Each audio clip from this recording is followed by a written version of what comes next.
Halo sahabatku semuanya, selamat datang kembali di Satu Tingkat, tempat kita membedah dunia dari sudut pandang yang nggak biasa. Kali ini kita bakal menyelami sebuah drama internasional yang penuh dengan ketegangan dan risiko tinggi. Kita bakal membahas soal bagaimana ancaman dari Kanada yang membuat Donald Trump tidak bisa berkata apa-apa. Ini lebih dari sekadar soal aliran listrik.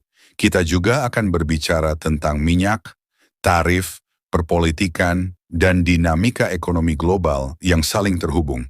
Jadi pastikan kalian nonton sampai akhir dan jangan sampai ketinggalan setiap detil yang bakal kita ungkapkan. Oke, bayangin deh, para pemimpin Kanada baru-baru ini mengeluarkan ancaman mengejutkan. Mereka bisa dengan sangat drastis mengurangi atau bahkan menangguhkan ekspor listrik ke beberapa negara bagian utama Amerika Serikat. Negara-negara seperti New York, Michigan, dan Minnesota sangat bergantung pada listrik dari Kanada, dan hampir 95,5% dari kebutuhan listrik mereka berasal dari Ontario.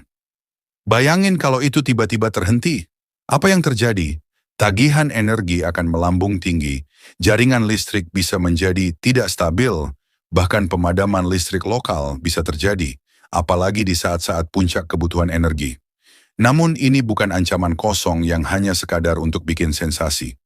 Ancaman ini juga merupakan langkah strategis yang sangat berani. Kanada sebenarnya tengah melawan kebijakan proteksionis Amerika yang menerapkan tarif tinggi pada banyak produk, dan mereka memanfaatkan energi sebagai senjata tawar-menawar. Dengan kata lain, ini adalah langkah yang menghantam langsung ke jantung ekonomi Amerika Serikat yang sangat bergantung pada pasokan energi dari Kanada. Para pembuat kebijakan di Amerika kini tengah kebingungan mencari solusi alternatif, dan ini bisa menjadi titik balik dalam kebijakan energi mereka.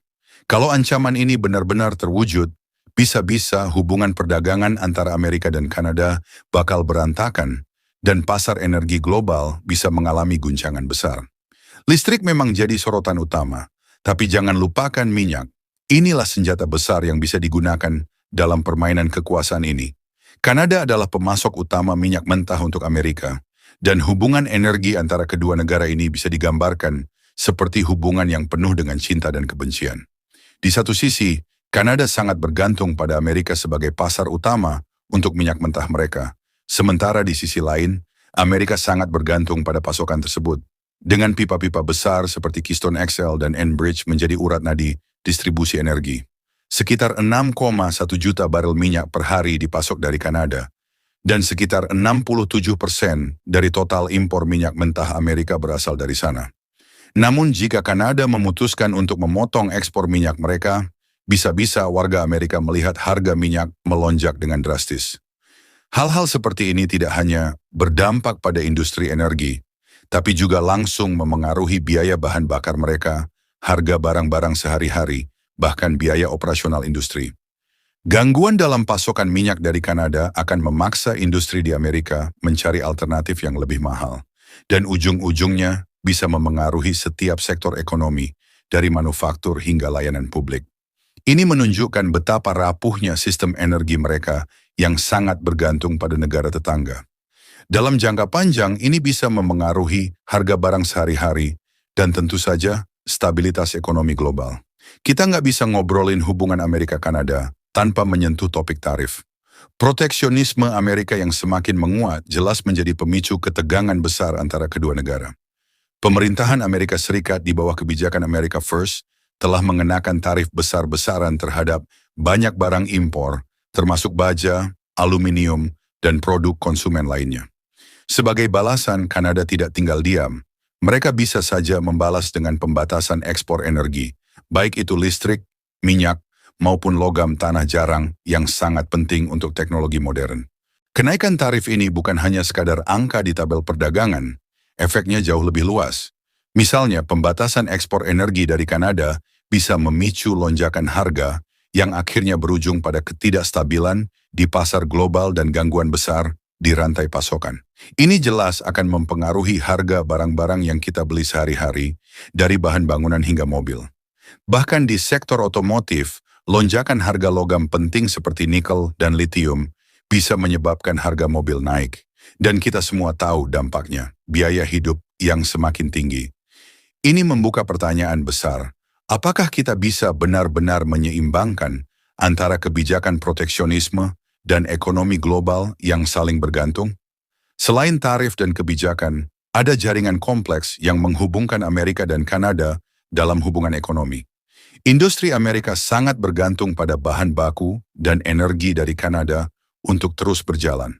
Mulai dari minyak mentah, gas alam, hingga mineral-mineral penting seperti kobalt, nikel, dan litium. Semua bahan-bahan ini sangat diperlukan dalam industri vital seperti otomotif, kedirgantaraan, dan bahkan teknologi hijau. Bahkan pada 2024, laporan dari Amerika menunjukkan bahwa energi Kanada berkontribusi miliaran dolar bagi perekonomian Amerika. Tapi ketergantungan ini juga membawa risiko besar. Saat ketegangan politik meningkat, produksi bisa terganggu dan harga-harga bisa melambung.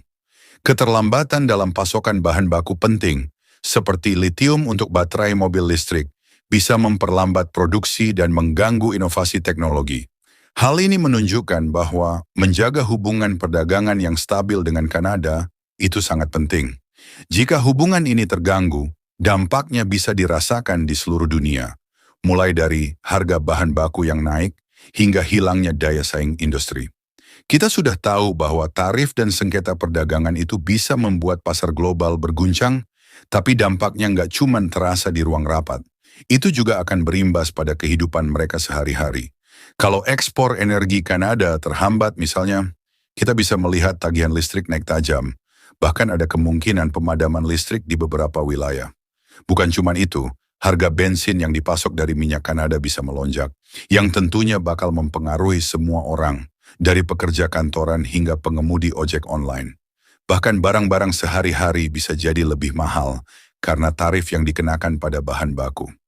Itu belum termasuk kenaikan harga kendaraan yang mengandalkan logam seperti aluminium dan baja, yang juga terdampak tarif. Bahkan gangguan kecil sekalipun dalam pasokan energi atau bahan baku dapat mengubah keseluruhan ekonomi. Bayangin, setiap kali ada tarif baru yang dikenakan, itu bisa menyebabkan inflasi yang lebih tinggi dan perlambatan ekonomi secara keseluruhan. Masyarakat yang harus menanggung semua ini dalam bentuk harga-harga yang naik, baik itu bensin, bahan pangan, atau produk teknologi yang kita butuhkan. Perdagangan itu sebenarnya adalah permainan catur global, dan baik Amerika maupun Kanada sekarang sedang saling berhadapan dalam langkah-langkah strategis yang penuh risiko. Kebijakan Amerika yang mendorong proteksionisme jelas bertentangan dengan ekonomi yang sangat saling bergantung antara kedua negara. Kanada memanfaatkan posisinya sebagai pemasok utama energi dan bahan baku untuk menekan Amerika agar mengubah kebijakan proteksionisnya. Manuver diplomatik seperti ini nggak hanya memengaruhi kebijakan energi dan perdagangan, tapi juga berdampak pada sektor-sektor lain, seperti keamanan, investasi, dan bahkan hubungan dengan negara ketiga seperti Meksiko. Langkah-langkah balasan ini tentu memiliki dampak yang luas, baik dari segi ekonomi maupun politik. Ini bisa mengubah bagaimana negara-negara besar bernegosiasi di masa depan dan menantang tatanan perdagangan internasional yang sudah ada. Tapi seperti yang kita tahu, permainan catur bukan hanya soal langkah yang cerdas, tapi juga soal siapa yang bisa bertahan lebih lama dengan strategi yang tepat. Kita udah membahas soal tarif, ekspor energi, dan dampaknya terhadap kebijakan politik. Sekarang kita harus melihat bagaimana semua faktor ini akan memengaruhi kehidupan rakyat biasa. Setiap kali ada gangguan dalam perdagangan, harga barang bisa langsung meroket. Misalnya kalau Kanada memutuskan untuk membatasi ekspor listriknya, rumah tangga dan bisnis di Amerika bisa menghadapi tagihan energi yang sangat tinggi, terutama di musim panas atau musim dingin.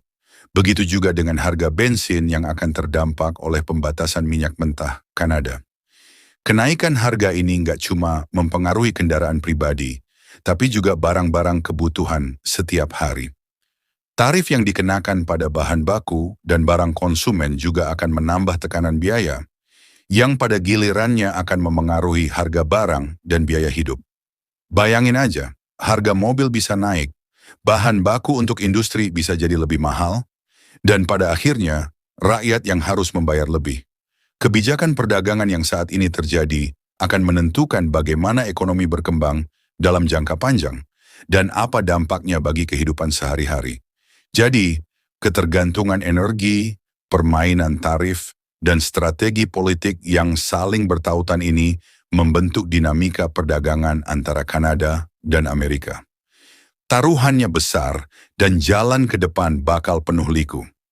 Apa pendapatmu tentang semua pergerakan perdagangan ini? Siapa yang bakal paling besar kena dampaknya? Apakah Kanada yang kehilangan pasarnya atau Amerika yang kehilangan pasokannya? Silakan berikan pendapat kalian di kolom komentar. Jangan lupa like jika kalian menikmati video ini dan subscribe untuk mendapatkan info menarik seputar ekonomi, geopolitik, dan topik-topik seru lainnya yang bisa bikin otak kalian berpikir. Sampai jumpa di video berikutnya. Salam satu tingkat.